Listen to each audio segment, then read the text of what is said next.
It's not just about this test, and it can't be about this test, because the only thing that this test tells us is about socioeconomic status, and it shouldn't be such a determiner of whether a child succeeds, whether a teacher succeeds, or whether a school succeeds. That should not be the case. We have a much better sensibility about public education, about race in our country, about changing the circumstances and conditions for children, and we can do better by that. I'm the principal over at Samuels Elementary in Southeast Denver. This is my right around 24th year in education, all of it in Denver Public Schools. This is, I don't know, probably my third or fourth role in the district. Started as a teacher in 1999, and then, right, at a high school, Contemporary Learning Academy, and then, the rest is history. I've been a humanities facilitator. I've been a district coordinator. I've been an assistant principal and a principal, and I think this job as the principal and being at Samuels, this is my 10th year now at Samuels. My 8th year as being a principal there. It is the most powerful work and the most enduring work that I've done in the district thus far. And part of it is being there for 10 years. I don't think, I know I wasn't 10 years anywhere else. Yeah. Doing this work, as long as we've done this work, we've had different understandings of, what this standardized testing means to us. I think when we were, for so long, we were, the notion of standardized testing was you can absolutely change the game for kids in all the ways within the schoolhouse, within the walls of the schoolhouse. And that if you just work hard enough as a teacher or as a principal, school leader, anybody in your building, if you just work hard enough, you'll get those outcomes from kids. If you have the right systems, if you have the right structures, if you have bell-to-bell instruction, if you are holding kids to rigorous instruction, et cetera, that you will get those outcomes, that there's a way, and you will get it. You just have to figure out the way. And so for a long time, I believed that. And I think where I stopped believing that was, I believe, probably 2020, and this tremendous racial reckoning. And then my curiosity started to, wrap my mind around how this test was not good for black and brown children, or most black and brown children. And I had to ask myself over and over again why. And then I had to go from author to author to author to author and explore what that notion was. And various authors have various opinions or various viewpoints as far as that's concerned. But I think one of the things that really compelled me was this quote by Ibram X. Kendi and all of the work that he did and how to be an anti-racist, where standardized testing was a mechanism that was designed to keep, and from his perspective in his book, black children disenfranchised, essentially. And author after author after author, I found that they were saying essentially the same thing, that this test was, you heard culturally biased way back in the day, and what that really meant. And then exploring what a bell curve test was and what that meant and what outcomes for children, whether they're white, black, or brown, what that meant and how it was comparatively that black and brown students were not succeeding at that test. And that test has been around a long time, from eugenics and having those roots and whatnot. And I started to formulate this very different opinion around standardized testing and really education itself. And I thought to myself how that was applied to my child. I have two children who go to Denver Public Schools. One, my daughter Leah, and then two, my son Emmons. My daughter Leah now is a freshman at Thomas Jefferson High School, a ninth grader. Yeah, and then Emmett is a seventh grader over at Hamilton Middle School. I remember we were, Leah took one CMAS test, and it was her third grade CMAS test. And I remember we were in Hawaii when the results came out. Like, weird time change, and I think I was up at 11 o'clock in the evening in Hawaii and looked at the CMAS scores came out, and so I was looking at the CMAS scores. And I looked at the math score, and then I looked at the literacy score, and I was like, oh, they seem flip-flopped. I thought she would do better in, I think at the time, literacy than she did in math. Anyway, she was advanced, and she was proficient. And I was like, man, I started to think about, well, what if she wasn't? What if she was approaching? What if she was partially proficient? What if she was not meeting? I did not think that she would be not meeting. Yeah. And then I started to think about, well, what does this test mean to me in formulating my understanding of who my daughter was as a learner, or is as a learner? And I thought to myself that at that moment, I was making this unfair judgment on my child, and one that would, to some extent, solidify how I understood her as a learner and how I understood what she could bring to the classroom, who she was as an individual, all of it, came into all of the questions. And I don't wish that for really any parent. And it wasn't until 2020, and I think this was in 2019, and so 2020 rolls around, and I learn all the things that I learned, that this system is built really to disenfranchise, again, so many children, primarily children of color, and to do so at a very early age, like as early as kindergarten. They get test scores back, their read act assessments, and riddle me this, like how is it that a kindergartner can be significantly below grade level? Mm-hmm.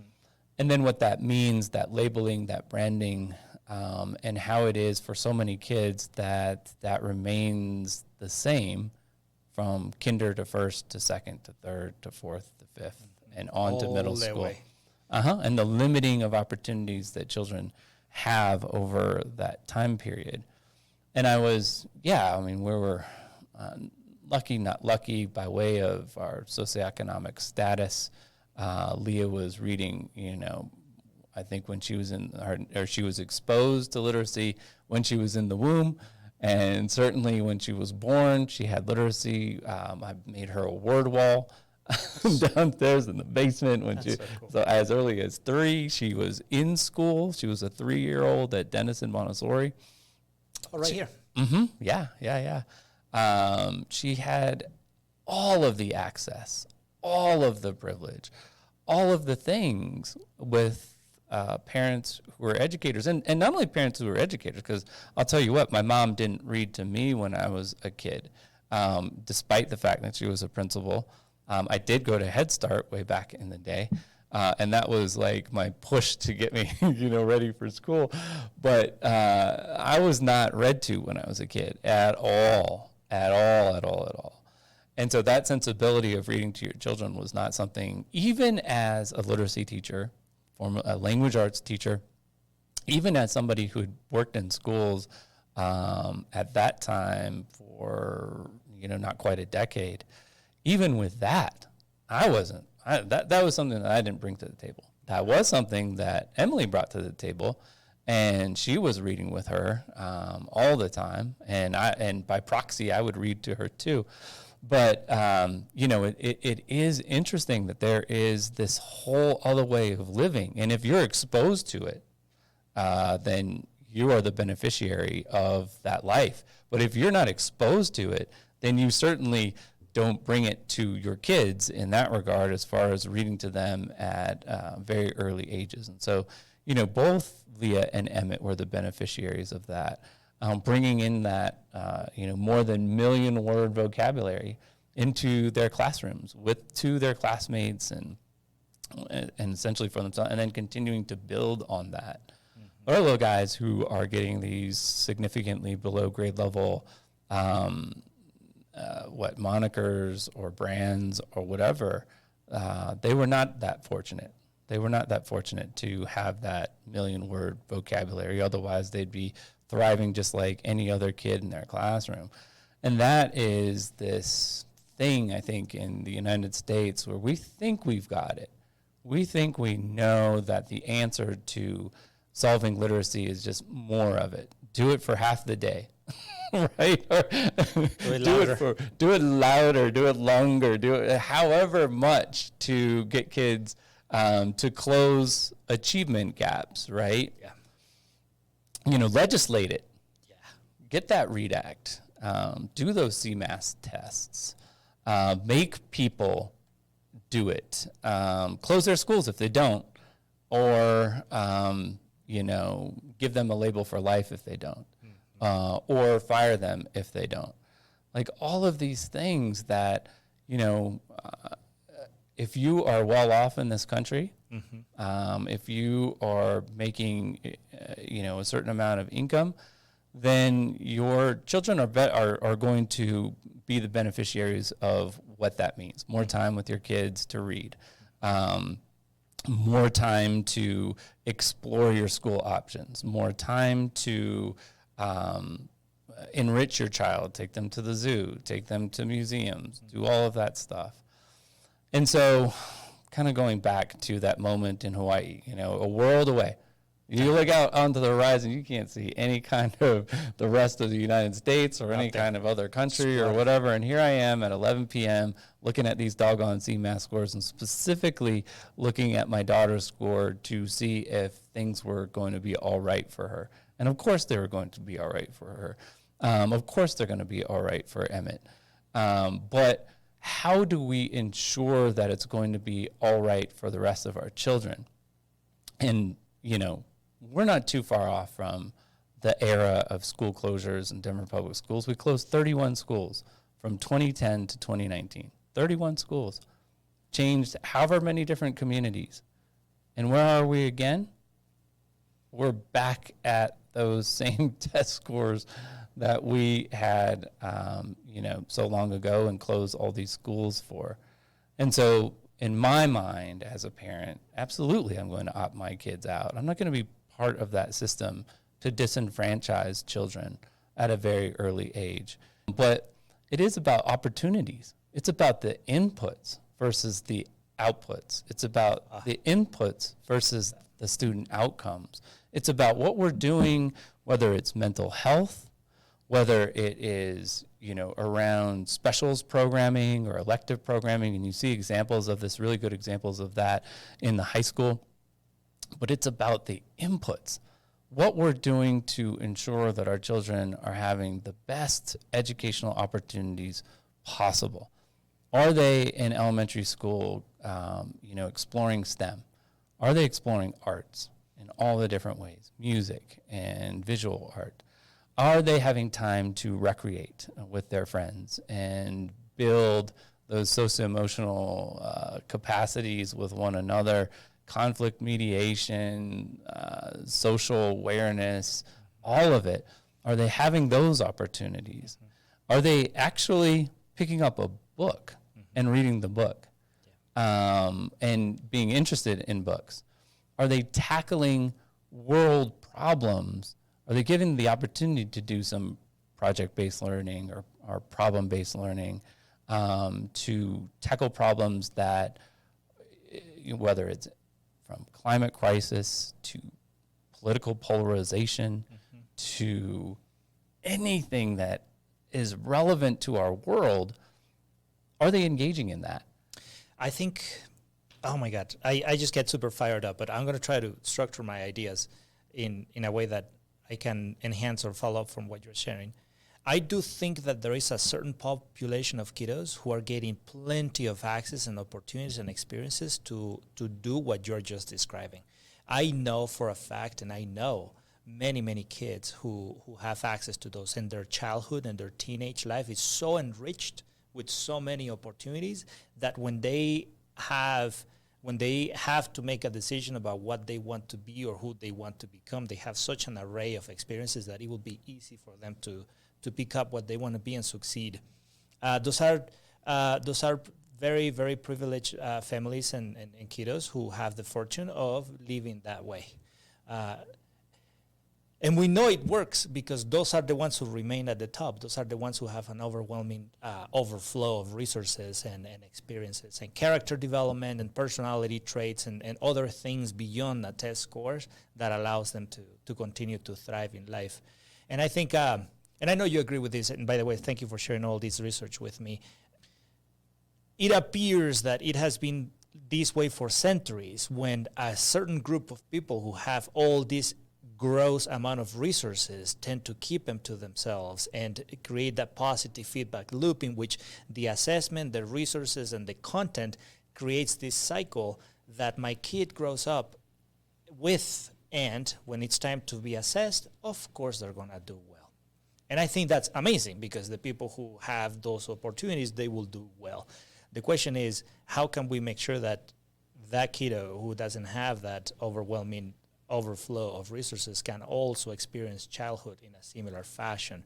And I think as a district and as an organization, not only in the district we work with, but as a country, we measure what we value. And if we're measuring barely math and literacy as a unit of measure for potential success, it just makes me question what else of the child do we value that we want to enhance so the child has other venues. Because we know that playing the game with just 2 cards when everybody has the whole deck, it might not give you the opportunities that you might need. And I will just add just ground my comment on some of the quotes that you shared with me. This is from like 100, almost 200 years ago.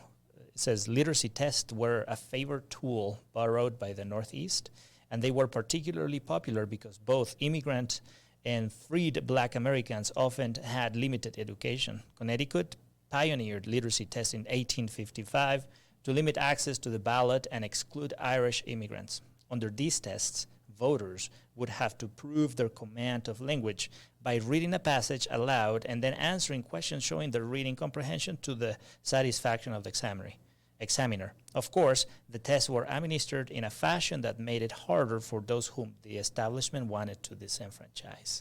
So they're creating the test to measure skills that we know you don't have, and that will measure the skills that we know other people have. In this case, since 1855, were those freed Black Americans and the Latino people. And it just makes me just think that it's been hundreds of years since this was the case, and it appears to be still the case. Yeah, it's, you can look at public education as a child's first experience with government, right?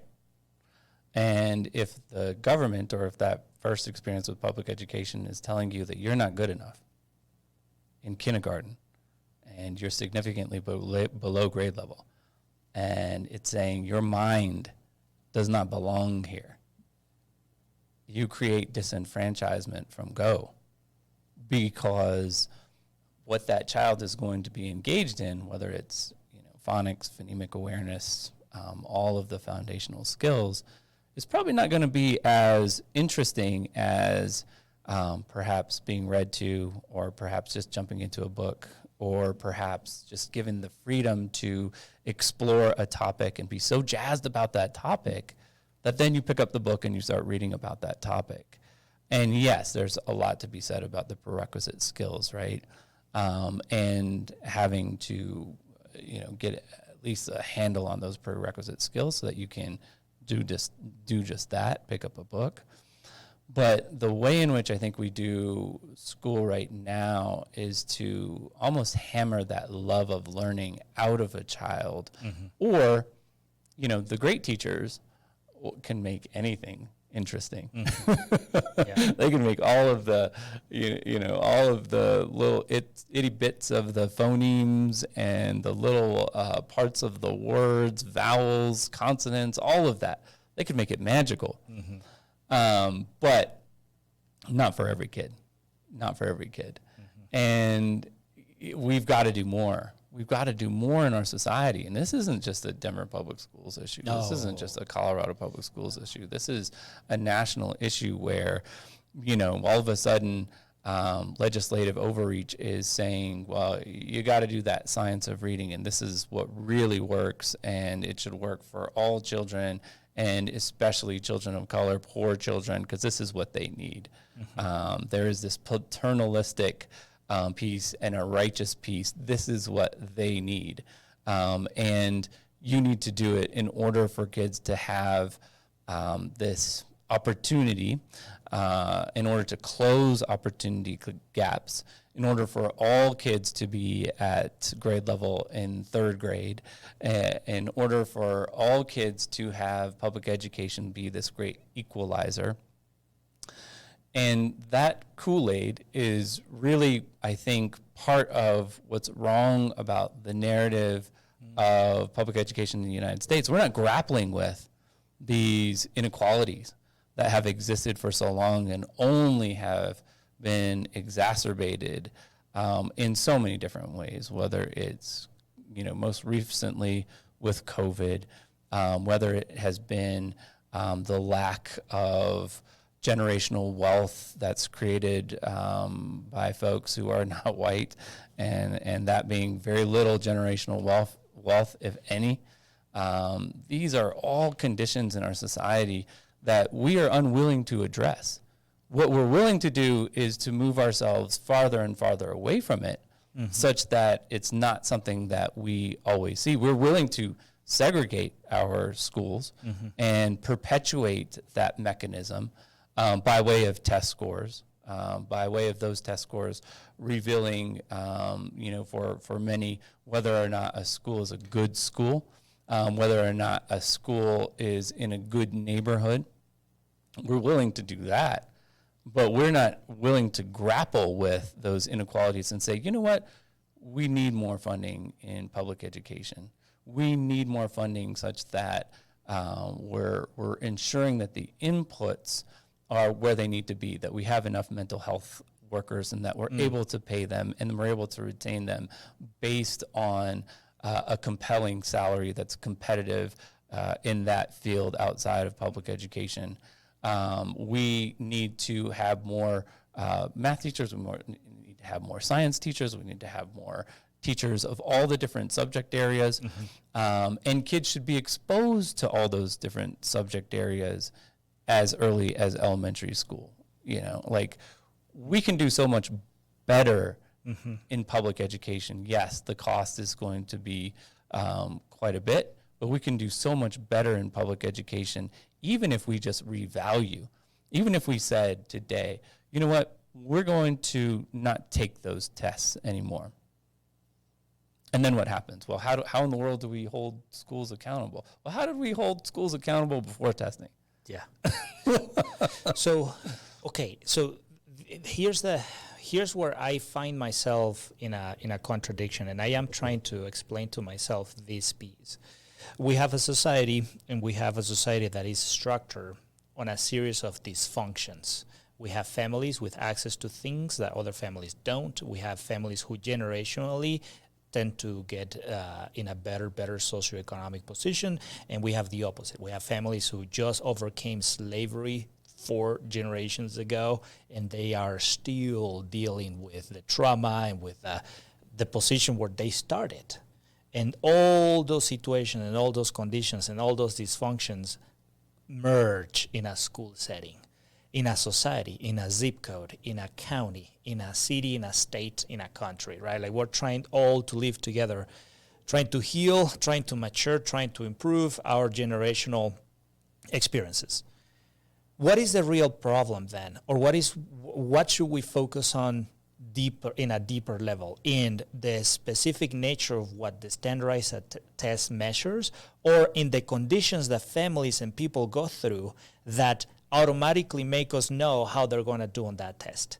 Because when you think of standardized testing, you're thinking of a bar that every society has to have in order to measure excellence, right? And that's when you get into this weird kind of, okay, excellence for who? and who determine what that excellence is.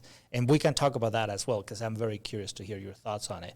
But that's one issue, right? Like, this is the bar. This is what determines that as a group of people, we're going to get to this bar and we're going to move forward, right? Like, you take CMAS, you take REDACT when you're a child, but then we have to take a standardized assessment to prove that we are equipped to be school principals. And then the doctor have to take one, and then the plumber, the electrician, the engineer, everybody has to go through a specific way of showing that they are competent enough and equipped enough to take on a society responsibility and move that society forward.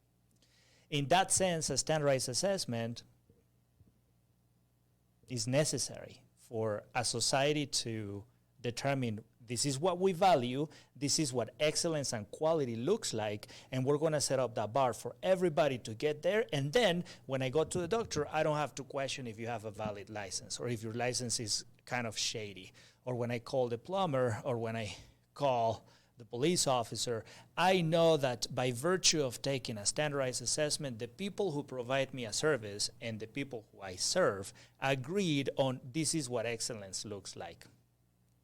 When I look at standardized assessment from that perspective, I'm kind of like, well, yeah, I want the person who does the legal custody of my child to be competent enough to handle that case properly.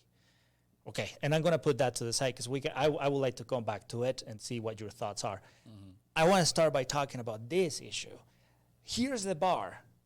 I know that when people get to this level and they're going to go to the work force and they have met this bar, I know they're going to be competent enough to be picked up. There is racial discrimination. There are many other issues that even though when you meet this bar, you are still going to have to struggle and deal with other things. That's the adult portion. I'm talking now, and I want to focus on the kid portion, the family portion, the generational portion. Should we spend time, should we grapple our intellect and our leadership efforts towards leveraging a little bit of the field for all these kids and families to have high quality access to experiences that then will translate into a good test score? Or should we just get rid of all the standardized assessments and find other ways to redefine what the future of these families is so we don't play the same game that everybody has generationally played?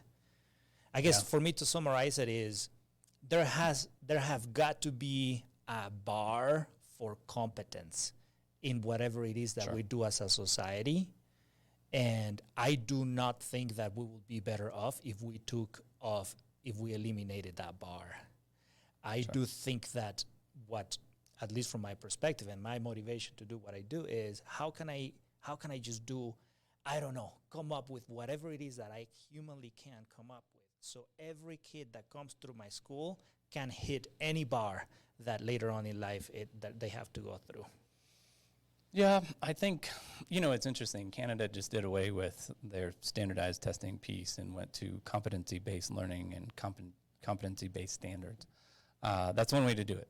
I think, and let me refresh really quickly.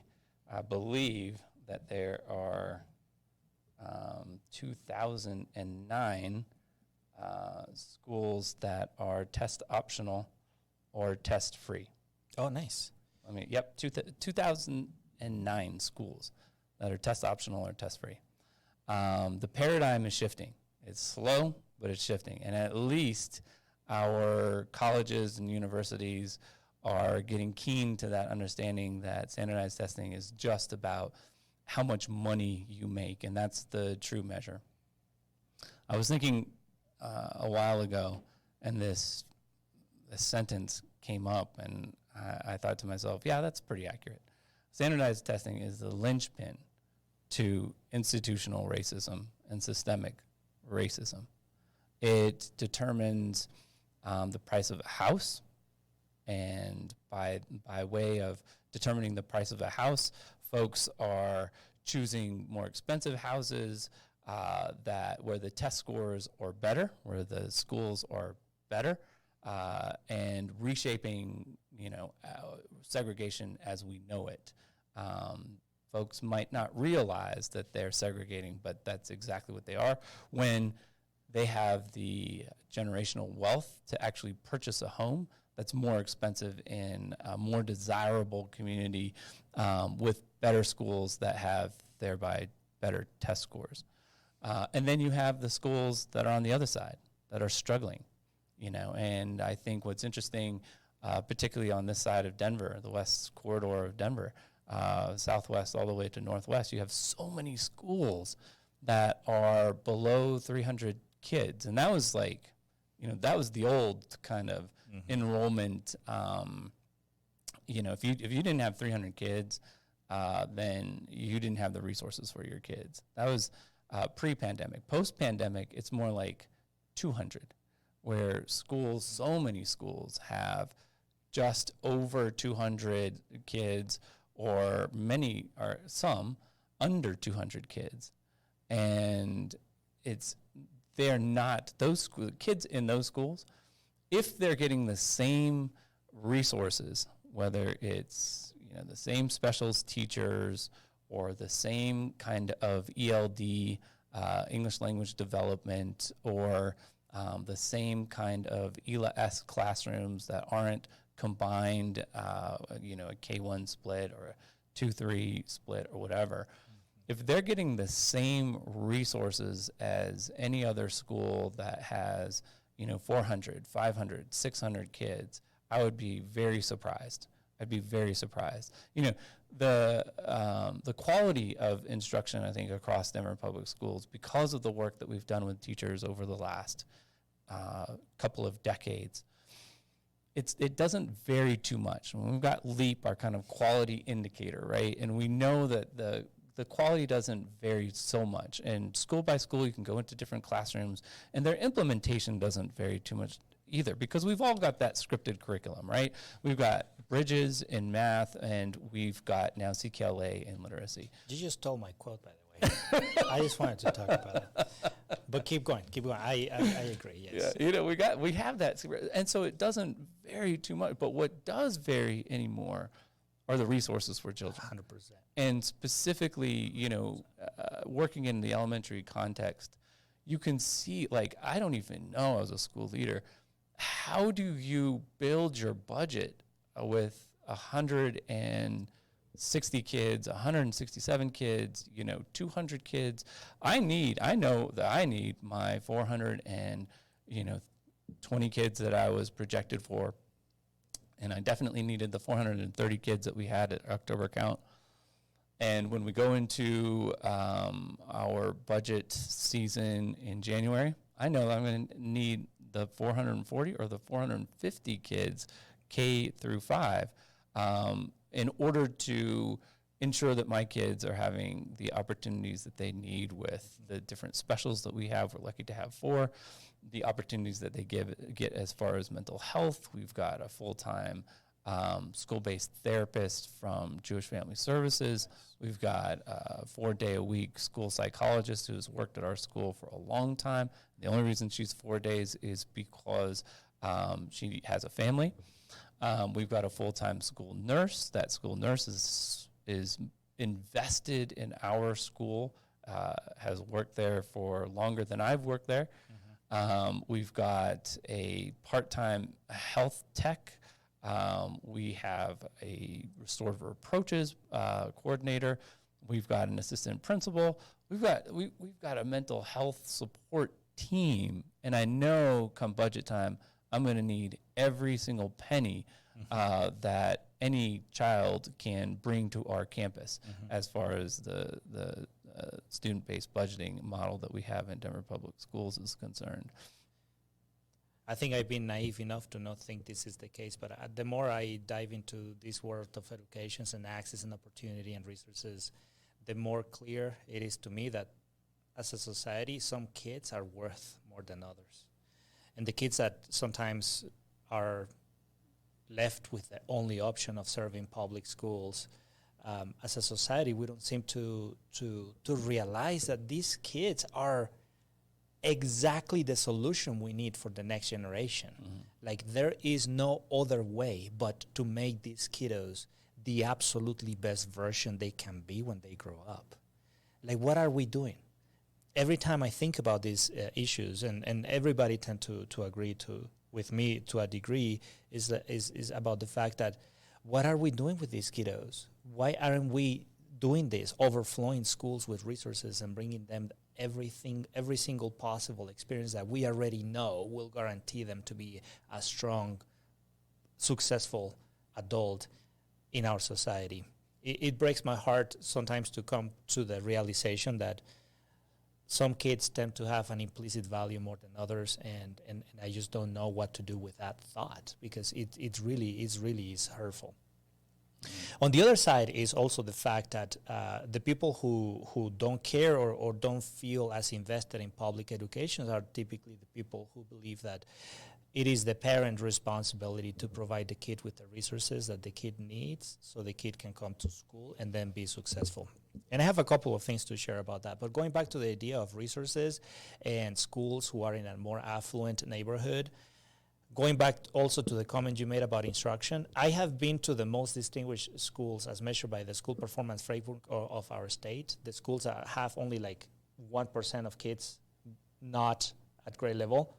The quality of instruction of those classrooms, I swear to God, I cannot tell the difference between the way that lesson plan was developed, the way that differentiation was applied, the way that the check for understanding and the rigor was applied in that classroom where everybody is above grade level, and any other school that is in a different category, in a different measurement by our state. We know that. This is not secret. Everybody listening to this knows that. And if they don't know, we should chat a little bit more so we can share the data, because we know that the quality of instruction have nothing to do with the performance of the school, or has very little to do with the performance of the school. There are many other socioeconomic issues that are at play, and I'm just, as the years go by, I am just halfway through my career as an educator, and I get anxious to see that none of those things are changing, especially the way we continue to measure. And I will just close by sharing with you, I don't know if you know this, but Spanish, the Spanish standardized assessments, is an accommodation. It's not even seen as a vehicle for kids to show their potential. So I am just sharing that because the value we place in the human potential of every kiddo is related to how much money their family makes, or is based on many other preconditions that have nothing to do with the kid. And that is really, if I were to think of the root cause, sometimes I think that is the root cause. What do you think? Well, you were referencing CSLA, yeah? Yeah. And CSLA is an accommodation in the state of Colorado. Which is like... It's an accommodation. I've never heard that before. Like, I knew kind of what you've been experiencing as a school as it pertains to the school performance framework and being so close to, I don't know which measure, but being so close to that measure, and had those CSLA test scores or growth on CSLA specifically, right? It was growth. Had that been counted, your school would have had a better, different rating. Completely different. Yeah, and that's like, it blows my mind. The kids take a state test, and we can't figure out how to have that reflected in a school's school performance framework, which is a state mechanism. How is that? And how many kids was that? I mean, it wasn't a small number. It was a lot of kids. Well, my entire 5th grade class is not allowed to take the CSLA, even though over 90% of them are native Spanish speakers. So 2 things. One, they weren't able to take CSLA at 5th grade. Yeah, okay. So that's known. But they were also not able to calculate growth from CSLA to the CMAS assessment. Is that correct? That's right. Yeah. That's right. And there are specific answers to that question. The rigor and the correlations between English and Spanish not necessarily match. And even if it did, kids who take the state assessment in Spanish, they have to take it on a piece of paper because there is no enough kids to make it worth it for them to take an assessment in the same conditions as the kids who take it in English. I didn't share this with you, but let me read So I went through the SPFs for the district per collaborative and all of that. And so only the traditional and the innovation schools, not the charters, did not include them in this. But let me read to you the school's percentage of language learners for the top 20. And I don't know if I'll have to go too far. And there are outliers, like, not all of them are the same. So the top school in the district, 5.5%. And I'm not going to name the schools. I'm just going to tell you, 5.5% of their school population were language learners. The next school, 5.7%. The next school, the third school, 4.2%. The fourth school, 7.5%. The fifth school, 11.9%. The sixth school, 4.2%. This is an outlier. Seventh school, 35.5% dual language program. The next school, the eighth school, 8.8%. The next school, 4.4%. The next school, 10.3%. The next school, this is the 11th school, 7.4%. The 12th school, 9.6%. The 13th school, 5%. The 14th school, 10.5%. The 15th school, 6.5%. The 16th school, 7.5%. The 17th school, 4.6%.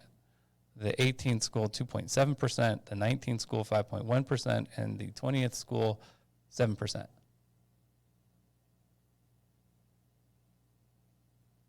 Unbelievable. Actually, pretty believable. It's very believable, Yeah. but when you go through it and you have this realization of, in contrast, I guess, it begs the question, so what about the bottom 20? What about the bottom 20? I don't know if I'll read the whole list, but the first school at the very bottom. So that is 52.9% language learners. The second school, 44.9%. The third school, 68%. The fourth school, 45.3%. The fifth school, 69.3%. The sixth school, 39.8%. The seventh school, 58.2%. The eighth school, 56.1%. And again, there's outliers. The ninth school, 19.8%. The 10th school, 11.2%. The 11th school, 27.5%. The 12th school, 23.1%. The 13th school, 47.8%. The 14th school, 69.1%. The 15th school, 57.9%. The 16th school, 23.4%. The 17th school, I believe that's 57.3%. The 18th school, 47.9%.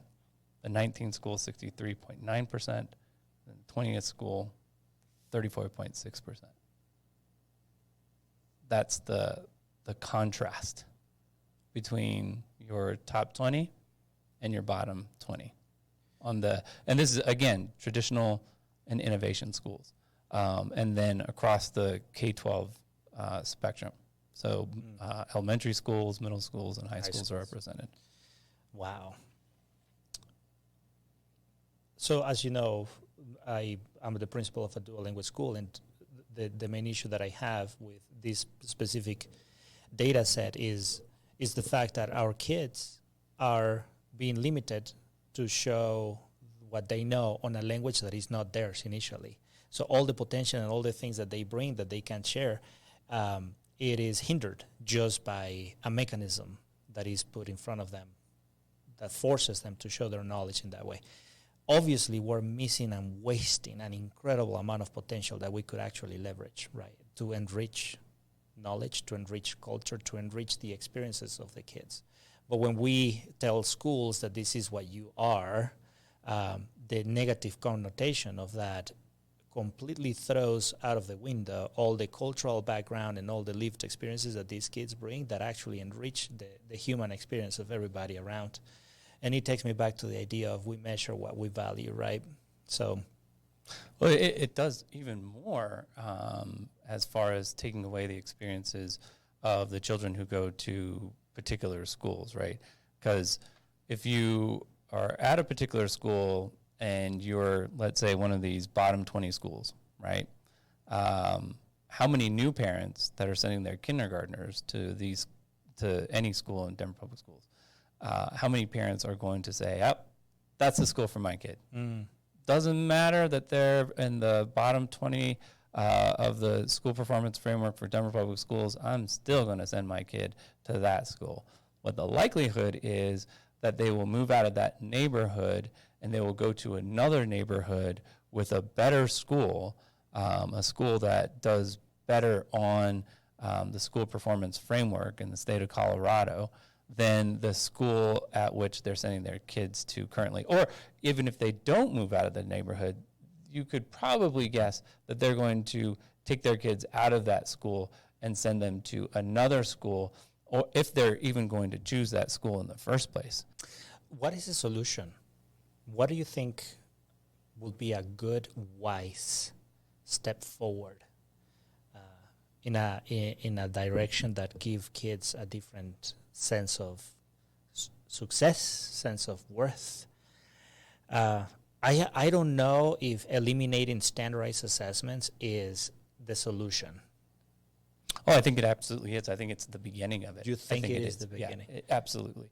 Because then you don't have this, what, I don't know if this is the right terminology, but you don't have this dog whistle anymore that is signaling white parents to abandon so many schools, and that there would instead be an opportunity for perhaps an integrated school population that clearly we don't have very many of those in Denver Public Schools or really across our country, that kids would benefit from being around kids that have had a heck of a lot more enrichment, a heck of a lot more literacy, a heck of a lot more this, that, and the other that they're bringing into the classroom. Not that that's the only thing. Not that that should be the only thing.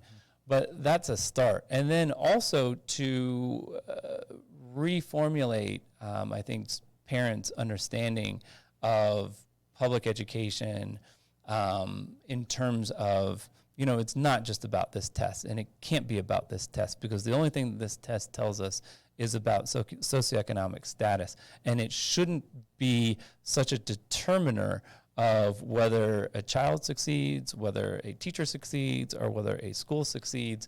That should not be the case. We have a much better sensibility about public education, about race in our country, about changing the circumstances and conditions for children, and we can do better by that. And standardized testing is just the start.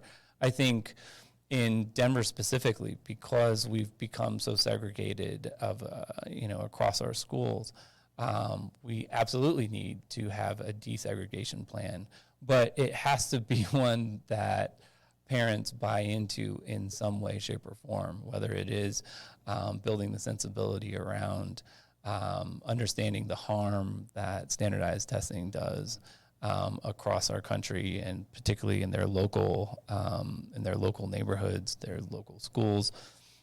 We've got to build that such that parents are not fleeing as they did during busing, earlier in the 80s and the 90s and whatnot. That they're not fleeing to other districts because they can, because the Supreme Court decided in the Milliken case that they can absolutely do that. We've got to do so much. We've got to do so much. But I think those are two things that are very courageous, that we need to start doing. We need to start saying no to standardized tests. Do you think that ending standardized assessment could be a very powerful way to also end segregation? It's kind of what you're thinking, because when schools are measured or judged by the test scores, that will signal to certain socioeconomic status families that is a good neighborhood to live in, and therefore you will eliminate that. And a positive consequence of that is that then kids will have the opportunity to truly interact with kids of different backgrounds and different experiences that will therefore enrich every kid's experience. That's Yeah. kind of the points that you have. When you And then, you think about this Western corridor of schools. How different would they be had standardized testing not decimated the landscape of these schools, had not created the opportunity for the proliferation of so many schools that claim to have the answer, that claim to have different pedagogy, that claim to do better by schools as far as the opportunity or closing the opportunity gap. And by the way, where are those schools now? Many of them are closed. I have a question for you. So let's fast forward 10 years from now. We eliminated standardized assessments tomorrow. 10 years from now, what would be in place to measure, to celebrate, to calibrate, to mark the way forward 10 years from now instead of standardized assessments? Well, I think you look at the paradigm shifting from those student outcomes to what society is inputting or what the community is inputting into schools.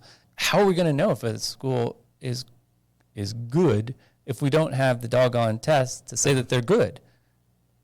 The inputs are what we need to focus on. Does this school have a compelling mental health program for children such that their socio-emotional well-being is taken care of? Does this school have a compelling language program if it has a significant number of language learners? Does this school, and you can go have a compelling physical education program? Do they have sports? Do they have this, that, and the other? Do they have all the things that affluent folks opt their kids into? Those smaller class sizes, a compelling theater program, a compelling sports program, a compelling, whatever program you want to put on that. Amen. That's where we need to go. Also, you know this, and I know this, everybody knows this, a standardized assessment or a test score has nothing to do with how well you will do in life. In fact, we know there are many other things about your personality and about your character development that will determine how well you do in school. Whatever your idea of success is, whether it is having $5 million or having a mansion or having a very healthy, helpful relationship with your family. Whatever unit of measure you apply to the idea of success have very little to do with a test score overall in life. If everybody who's listening or watching this video, they will think of themselves and their test scores they got, and they will realize that has very little to do with how well or how poorly they're doing right now in life. So that reminds me of this quote by Michelle Obama, where she is specifically saying, if it were for standardized tests and my scores for standardized tests, I would not be who I am or where I am today. It's interesting. You just said just that. But I think, one of the things that we need to continue to do is to humanize public education. That quote, or you remind me of this quote, and it's from Punished for Dreaming, How School Reform Harms Black Children and How We Heal. It's one of the last quotes in there. In 1995, Jeb Bush declared that corporal punishment would deter school shootings because students need to experience shame. Wait, hold on. Wait, what? Start again. What? Wait. I have it right here. Yeah. Start again, please. What? In 1995, Jeb Bush declared that corporal punishment would deter school shootings because students need to experience shame. And public school students seem to feel no shame in receiving poor grades. I don't know how you put the two together, but apparently he did. He therefore publicly shamed students in the communities they lived in by ranking schools by letter grades based on test scores and mandating that those grades be published yearly in local newspapers. And this was like the beginning of standardized testing, 1995. As a parent, I cannot imagine the frustration, anger, and hopelessness of waking your child up every morning to attend a school the state labeled failing. But what about the students? What does it mean to walk into a building every day thinking the school is failing, not because of teachers or administrators or the reforms that intentionally destabilize, terrorize, and divest from your education, but because of you. And that is the continuous harm of these tests. You know, when they closed those 31 schools, they said they were because of low test scores, right? And where do those low test scores come from? From the you that Bettina Love is talking about, the you being the child. Wow. And how heartbreaking is that? That it comes down to dehumanizing children, this standardized testing system that we have, one by one, one by one, one brand, one moniker at a time. Wow. That's fucked up. And heartbreaking. And then you go back to that Stacey Abrams quote that you read earlier. Mm-hmm. Literacy tests were designed ... to disenfranchise. To disenfranchise. And somebody along the way, this is the sick and twisted thing, somebody along the way knew that that was the case, and it worked as far as voter suppression way back when. And they thought, well, why don't we do that in public schools, a child's first experience with government, and why don't we do it right away in kindergarten? Mm-hmm. Or back in the day, why don't we do it right away in third grade? Disenfranchise them, take away the hope, right? It was interesting. There was this saying that was around 10 years ago that hope is not a strategy. You know, I hope our test scores are going to be better. I hope the kids do well on the test. Hope is not a strategy, right? Well, for so many schools that beat the odds, that weren't on the chopping block in some way, hope was absolutely a strategy. Mm-hmm. It's what kept you in the game. It's what kept you alive, going from day to day to day. Either the hope that you were going to make that much better of an impact on a child, or the hope that the children were bringing every day as they entered the schoolhouse. That's what drove you to stay, or certainly drove me to stay in public education. And how we need to get back to hope. We need to get back to humanizing our children. We need to get back to putting the premium on the inputs of what we're resourcing, how we're resourcing a school, what we're putting into that school, such that kids are ultimately going to be more enfranchised, more bought in, that they can see themselves in public education, because it resembles all of the problems that we're trying to solve in our day-to-day, in our country, in our world. Mm-hmm. What do you think about those who believe that the way to accomplish this is by privatizing public schools? That's a very sad thing. You know, I think of public education, or, you know, this is not mine. This is Derek W. Black, one of the, he's the author of Schoolhouse Burning. I think he says, and Jack Schneider too, they say that public education is one of the last public goods in our country. We took away a lot of those public goods. You know, we are so focused on taking away those safety nets for families, for children, that this is one of the last things left. You know, and that were we to take that away, it would look likely a lot like our health system, where, you know, you could have public education in the sense that we're going to give you $10,000 or whatever it's going to be. But if you are a language learner and you want language services, then it's going to be above and beyond that $10,000. If you are a child with special needs, it will be well above and beyond that $10,000. It's almost like, you know, when you go to the doctor and you do your monthly premium, whatever that is, and you go to the doctor and you might have a copay, you may not have a copay, But at some point in time, you're going to the doctor and there's a procedure or something that you need to have, and it's going to set you back mightily. Yeah. You know, above and beyond the what I think many families in Denver public schools, 100%. If you have the Kaiser HMO plan, you're probably shelling out just around $20,000 a year for your premiums, right?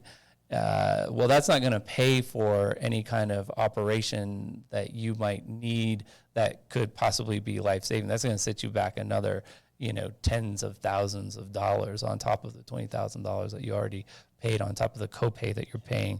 And then that's just for, perhaps the surgery and not the follow-up appointments and all of that.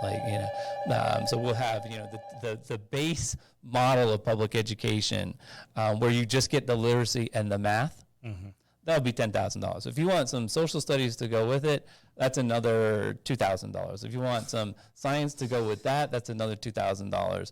If you want some, let's say, some music education, that's another $2,000. That will be basically what happens when you privatize public education in whatever way, whether it's going to look like a voucher system or sending your kid to, let's say, Kent Denver, or Fountain Valley School, or John Newman Catholic School still exists in Pueblo, Colorado, or any of the schools in the metro area that are not public education schools. But they'll get savvy too. They'll say, we've got this base model, and that's going to be your 10th. So you can maybe get 4 hours of public education. You're going to get your literacy. You're going to get your math in. And a snack. And maybe if you qualify for free and reduced price lunch, we might give you a lunch, maybe a breakfast, maybe. Now, when you think of the other way around, what is the role of families? What is the role of to what degree do I have to hold accountable the black single mother of 4 boys to providing them with an education? To what degree do I have to make accountable that Venezuelan mom of 3 kids who just got here last month to provide that kid with an education? Isn't it a parent responsibility to provide their kids the future they deserve, instead of making the government, instead of making society repair the faults of not being a well-planned parent? I'm asking it this way because I have a sister who just came from Venezuela 2 months ago. She has 3 kids, one of them with cerebral palsy, and I'm adopting her oldest one. And I have heard very ruthless and mean comments from people who think that it is her responsibility. Like, I didn't ask you to have kids. You had them. Why don't you take care of them? Why does it have to be my responsibility? That's interesting. As a society, how do we respond to those individuals who made the choice of having kids, who made the choice, those individuals who had a different idea of what it would look like to be a parent, and now they find themselves living off food stamps with 4 kids and really will better off if they died? How do you address that issue when we talk about the input and the output? It goes back to the input. I think we need to, in our country, have better social safety nets. If we have better social safety nets, we probably don't see the unhoused crisis that we see right now, right? If we have folks that are getting mental health taken care of at an earlier age, and that mental health care is sustained throughout their lives, we probably don't see the crisis of unhoused that we're seeing in Denver, Colorado. We don't have those social safety nets. We don't have them. And we have them less and less for more and more people. And that is on the brink of crisis in our country. And so we know that we're a country of immigrants, right? We know that we're a country of immigrants. We know I would that we hope have. so. I would hope so. Well, we know that we're a country of immigrants. We know that for whatever reason, the United States is seen as a better place to be than perhaps other countries. Venezuela, my home country. For many reasons, at some point in time, political instability comes into play in some countries, and there is fleeing because of all the other instabilities that causes: economic instability, societal instability, all of it. But we know that, and so when you know that is the case, what are we doing in order to prepare for when those events happen across our world and we need to receive other people from other countries? What are we doing to prepare? And how do we create a system of valuation, even and especially for folks from other countries? We have a family at my school who came from Venezuela, where the mother was a lawyer back in Venezuela. And I do not know how they got to the States, no idea, but they did. And she's cleaning houses. Uh-huh. She's cleaning houses to make ends meet. How do we value what people are bringing from their other countries and set them up for success by having better social safety nets in our country? We know that this sounds stupid, but we know that immigration happens. We know that mental health emergencies happen. We know that medical emergencies happen. We know that all of these things happen. And yet we don't have social safety nets that are adequate to provide for and set people up for success later on. Yeah. I think the gap between what we know and what we do is getting greater and greater and greater. Because we keep doing the same old thing. Same old thing. I mean, that whole pandemic and all of the racial reckoning that happened, we reverted back to our same old ways. We reverted back to talking about achievement gaps by deficitizing children and families. We went back to that. How in the world did that happen? Just like that. How in the world did that happen? Unbelievable. I still am asking myself that question. And then not only how did we go back to that, how do we go back to that individual after individual after individual in our public schools? We did. And I don't know if it was because of fear of perhaps not engaging in the system, fear of, if I don't engage in the system, does that mean I still have a job? Fear of, if I don't engage in the system and I might not have a job, then I should just do what the system expects me to do. Yeah. That being roll out these standardized tests, that being make sure that kids are going to take these tests, and that being brace myself for whatever the results are going to be from that test. And if I have whatever percentage of language learners or whatever percentage of children whose families qualify for free and reduced price lunch, then I likely know, perhaps where we might stand when we have the student outcomes that we get. Yeah. I know that, for example, in one of the strategies that school leaders do in DPS is that the kids who speak Spanish, they put them into the English test as soon as possible so they can measure growth. And it's one way to play the game. Do you speak somehow a little bit of English and you're in third grade? Well, let's have you take CMAS in English so I can measure how much you grow from third to fourth grade. And I don't have to deal with the Spanish accommodation for your test. And because of that, we have over 40,000 Spanish-speaking children in DPS. Do you know how many of those 40,000 took CSLA from third through fourth? No. How many? 400.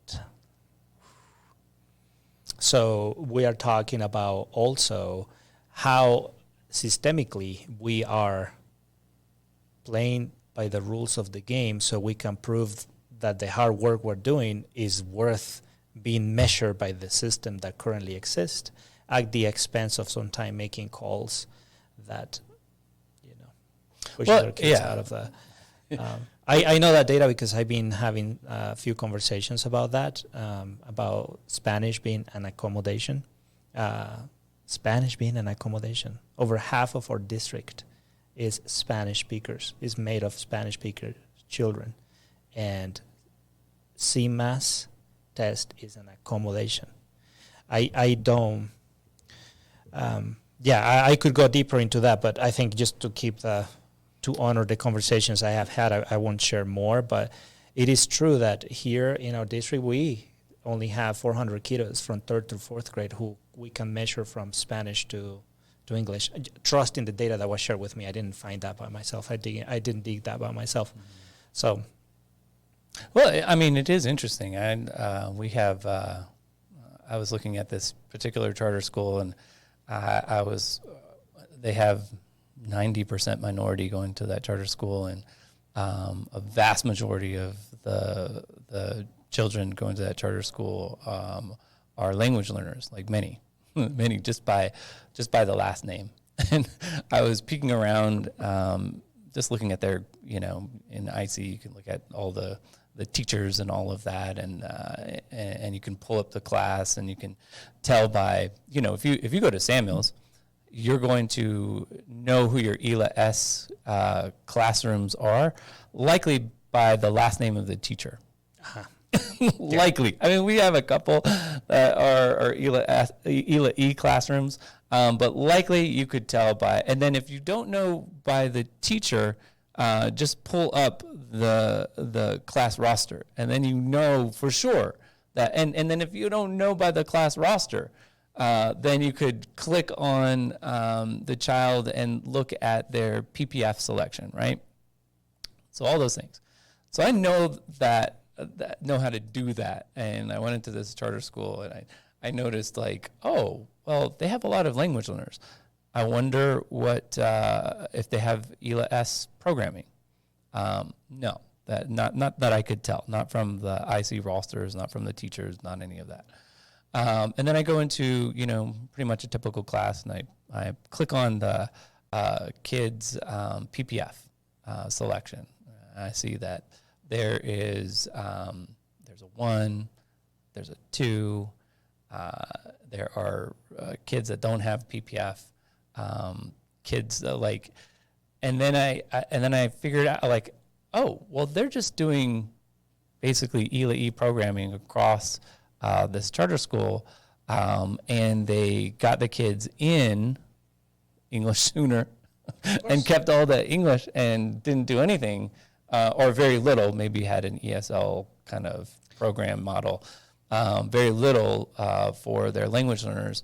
And actually, I think they did have like some sort of ELD throughout the day. I might be wrong, but I think so. I might just be giving them more credit for than what is actually happening in that. But it is interesting, we in Denver Public Schools and our Tinley schools, and I don't know if it's the same in your school or not, but Spanish longer, English sooner, right? Spanish longer, English sooner. So when a kid gets to 4th grade and they're either going to take CSLA or CMAS, it makes more sense, Spanish longer, to take CSLA in many circumstances. Not all circumstances, not for every kid, but many and probably most.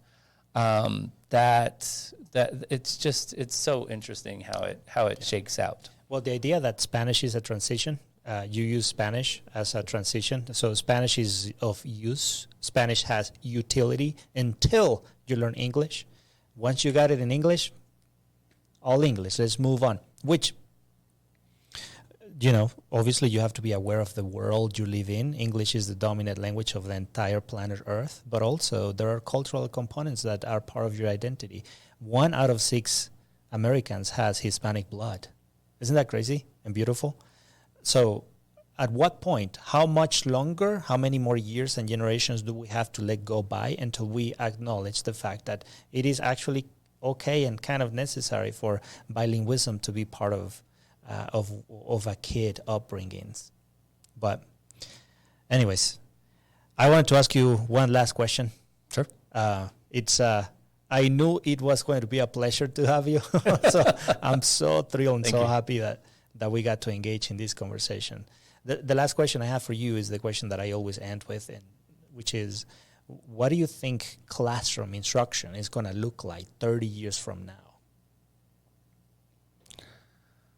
Hopefully there's a teacher that's facilitating the classroom instruction 30 years from now. Hopefully that'll be the case. Hopefully we have figured out that that classroom instruction looks like affording all of those opportunities by embracing creativity, by thinking outside the boxes of literacy and math. Hopefully it is about solving real world problems. Hopefully in 30 years we have engaged children in figuring out how to solve for our climate crisis. Hopefully in 30 years we've engaged our children as far as how to solve for political polarization.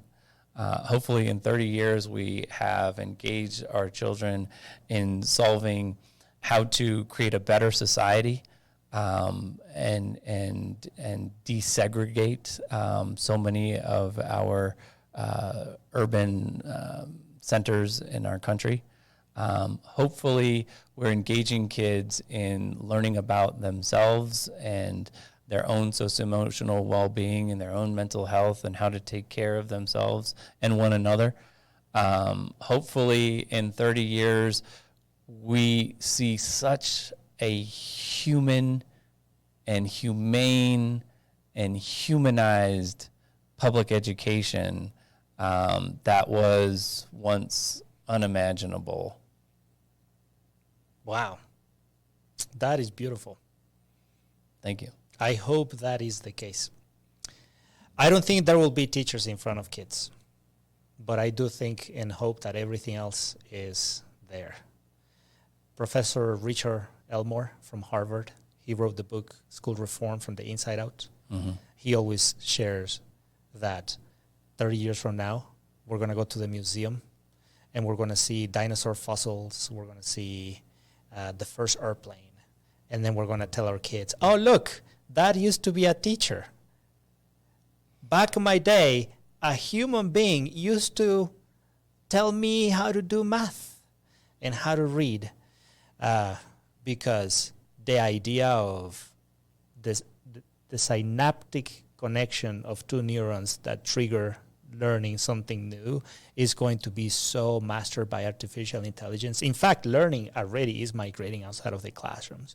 The way we figure out how we learn is happening in the laboratories with neuroscientific research rather than college degrees in education, for example.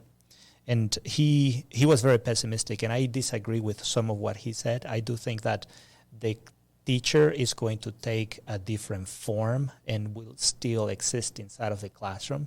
It might not be the person doing lesson plans to teach kids the multiplication table, but it might be perhaps the shaman, the facilitator of the human interactions, after the kids take the goggles off and figure out how to do algebra when they're 11 years of age. Hey, hopefully in that museum, 30 years from now, we'll see, hey, kids, look at that. That's the paper standardized test. We actually used to do the paper standardized test. Yes. And then see that? They used to call that a Chromebook. And then on the Chromebook, they turned the paper standardized test into the electronic or digital version of the standardized test. We used to do that too. What a shame. And we should look at that and be embarrassed. Because of all of the modern day redlining that happened because of those tests. Mm-hmm. The way in which we disenfranchised whole communities because of those tests. Mm-hmm. The way that we stole their schools, we fired their teachers, we fired their principals because of those tests. Yeah. You know what? That was what we did long ago, and we learned from it. Mm-hmm. And we're not going to do that again. And now look at you. Yeah.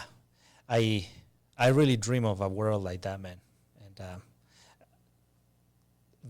I always walk away hopeful and a little fired up with thoughts of how can I make it happen right now, tomorrow. And I think one way to start making it happen right now and tomorrow is by having these conversations and encouraging other leaders to speak up. I think one of the greatest people in this society nowadays are school leaders. And they are so unheard of, so very little listened to. And every time I have the opportunity to learn from someone who's a school leader, who's around kiddos, who is passionate about what they do, to me is the greatest form of professional development that I selfishly do, that I get to record myself learning from others. So, and you just did that. Well, thank you. So thank you for Likewise, thank you. Thank you for making me better. I hope this is not the only time. I hope in the future we can come and continue to dive deeper into this and perhaps bring other people to join us in the conversation. I think we're just getting started with this. I like that. Yeah. Thank you, sir. It's been a pleasure. Now let's go back to our families. Thank you, my friend. Yes. Thank you. And in the spirit of Thanksgiving, thank you for having me again. And thank you for everything that you do. Likewise. Thanks, man.